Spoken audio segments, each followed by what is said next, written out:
Sawasdee Up. Welcome to Thailand News Today. Just a quick apology. I did say a wrong date yesterday when referring to the latest immigration amnesty deadline. We'll actually publish the official page from the immigration website at the end of this video. You can read that so you don't have to hear me say it incorrectly. Apologies if we misled anybody. Anyway, let's get stuck into today's main news stories. Firstly, there was the Phuket Model. Now there's the Pattaya Model, as the eastern seaboard city wants to cash in and use the new STV to boost its economy. City officials say they'll focus on drawing in Chinese and Russian tourists on the new long-stay visa. The city mayor says that last year there were 3 million Chinese tourists visiting Pattaya, followed by Russian tourists with 1.1 million. Potential travellers would be from cities in Russia and China that are considered to be at low risk from COVID-19. The mayor mentioned St. Petersburg in Russia and Guangzhou, Shanghai and Shenzhen in China. Along with accommodating tourists under the STV, the mayor says they're planning for other travellers that are approved by the CCSA. The nearest international airport to Pattaya, U-Tapao, remains closed to international traffic. Another STV special tourist visa update, and it looks like the Thai government are trying to add a few other categories that can use the STV visa. Now cruise ships and yachts will be allowed to dock in Thailand, and visitors will be allowed to disembark under the STV. The new measure will be made official in the next 30 days. Captains, crews and passengers travelling from countries considered at low risk will be able to dock in Thailand and enter the country, of course after doing their 14-day quarantine and all the other STV paperwork.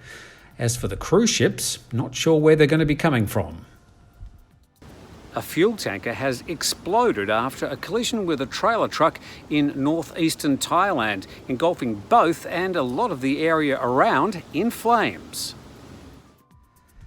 Fuel from the 40,000-litre tank spilled onto the road, spreading about 1 kilometre to nearby homes and into the sewers.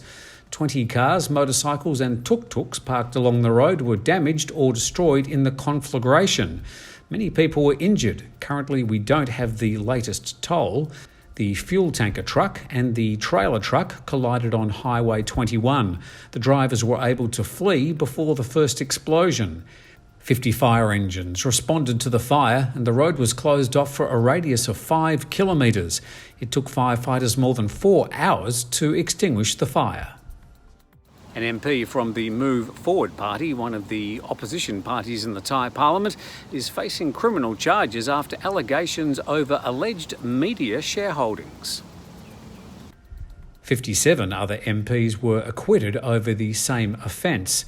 Tan Warin is Thailand's first ever openly transgender MP in the House of Representatives and an advocate for LGBTQ rights. The MP is also a former actor and filmmaker. The court looked into lists of shareholders and found irregularities, saying information had been fabricated to make it appear that she wasn't associated with the media companies. The Election Commission may also decide to press charges on Tan Warin. If the Commission finds her guilty of breaking the law on elections, the MP could face a penalty of up to 10 years in prison, a 20,000 baht fine and a ban from taking part in elections for 20 years.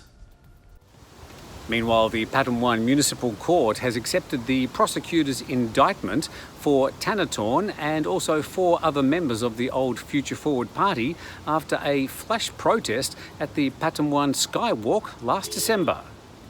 All 5 were present at the court today. The indictment concerns their rally on the elevated BTS walkway at Pattaya intersection on December the 14th last year. Prosecutors charged them with organising the rally without giving prior notice, organising a rally that affected train services, organising a rally that blocked people from using a public space, using loudspeakers without permission, rallying within a 150-metre radius of a palace, and resisting officials' orders to stop the rally. And the Vietnamese government is deploying soldiers and heavy equipment to parts of central Vietnam following the impact of Typhoon Malave yesterday. Landslides, which hit remote areas in the central province of Guangdong on Wednesday, killed at least 13. Rescue efforts are being hampered by bad weather at the tail end of the storm. The Vietnamese government says Typhoon Malave has left millions of people without electricity and damaged at least 56,000 houses. 26 fishermen also remain missing after their boat sank when trying to return to shore on Tuesday. Malave is moving westward through Laos and will dump rain in northeastern Thailand into the weekend. That's all the main news stories from around Thailand, well, and a bit of Vietnam over the past 24 hours. Don't forget to subscribe to the channel, and we'll be back again to do it all again tomorrow.